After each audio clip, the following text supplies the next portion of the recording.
le Congo soit au centre du monde. Sur tout le plan, nous devons participer à tous les débats internationaux, à tous les débats régionaux. Pas seulement pour aller y prendre quelque chose, mais d'abord pour aller donner, démontrer notre rapport. Tout cela est possible. Si nous prenons conscience individuellement, collectivement et nationalement. Nous luttons contre le désenclavement. Nous luttons maintenant contre l'insalubrité. Ce n'est pas la vie de Kinshasa qui est sale. Ce n'est pas le Congo lui-même comme pays qui est sale. Parce que molimo ya ba Congolais zambindo, yango wana nzoto ya Congolais ezambindo, yango wana mabele na ye ezambindo. France, yango moko emisokola kite. Singapour, yango moko emisokola kite. Amérique, yango moko emisokola kite. Ezande bato basukola ki bongo, basukoli motema, basukoli nzoto, nde basukoli mabele na bango.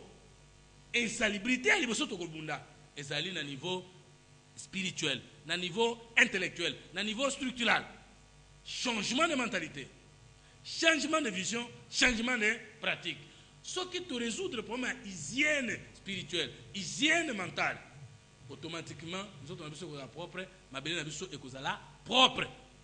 Et enfin nous luttons contre la pollution. Les autres alliés, deuxième poumon en matière de garantie environnementale, on a besoin qu'on ait un Congo pour nous couvrir na mokili. Alors pour lutter contre la pollution, biso moko to koko polluer te, mais bato ba polluer mokili et sengeli ba futa biso en tant que garantie to pesi bango ou garant il y a protection environnementale. Nous devons lutter contre la pollution et nous les Congos nous devons bénéficier positivement na mbongo esengeli epesa manalite contre la pollution parce que zamba na biso environnement na biso écosystème na biso ezali deuxième garantie na monde entier. Et enfin, c'est ça la troisième voie, 9 objectifs. Oyotopesi na site, ce n'est rien d'autre que les 9 objectifs poursuivis par la troisième voie. Bososoli maintenant les objectifs de notre site.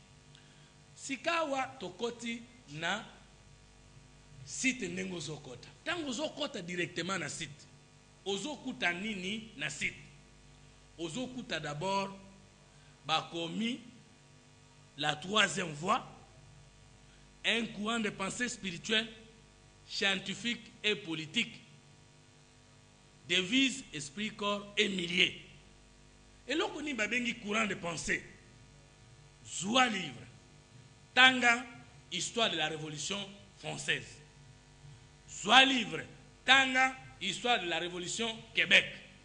Zoua livre. Tanga, histoire de la Révolution russe. Zoua livre. Tanga, histoire de la Révolution américaine. Et j'en passe.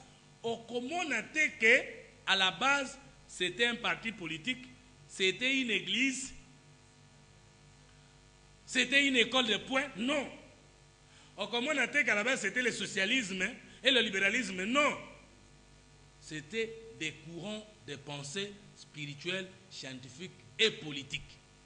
Et ce qui fait honte, Namboka Nabiso, est que dans notre pays, le Congo est mal né le 30 juin 1960 parce que le Congo n'a pas été fondé par l'esprit, la science et l'organisation politique congolaise.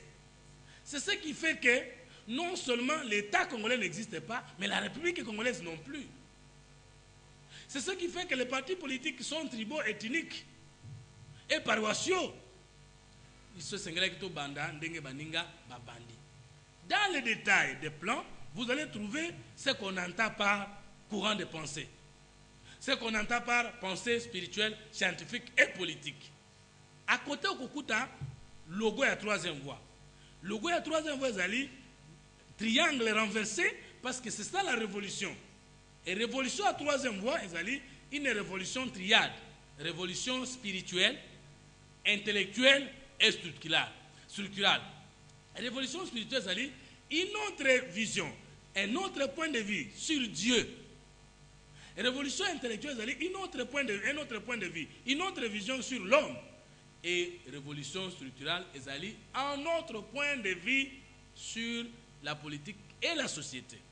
C'est ça la révolution. Nous sommes dans la rubrique okokuta ba livre 1, livre 2, livre 3 pour écouter les courriers, les manuels où ils ont détaillé nouvelle forme d'organisation automemi na mokili. Logo ami balé okokuta emblème ya léopard azo kitana nzete. Pour léopard akenda kolia pe kola na nzete, mais soka yoki nungu na se azako kitana se. Ezali symbole ya retour ya ba congolais na mboka na bango.